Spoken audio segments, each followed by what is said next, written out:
সাথী আমার সংসার করেছে কার সাথে গো, সাথী আমার দেখ, তুই আজ বেকার, আমি তোর নিয়ে ঘরে বলতে পারবো না। সন্দীপ শুন, আমি বলেছি কিন্তু আর থাকতে পারবো না।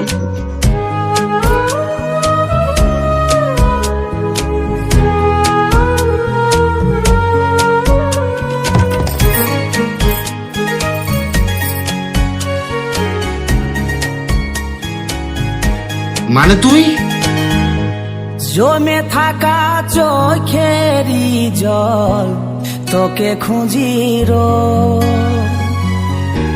কষ্ট দিয়ে চলে গেলি, লিলি নাই তুই খোঁজ।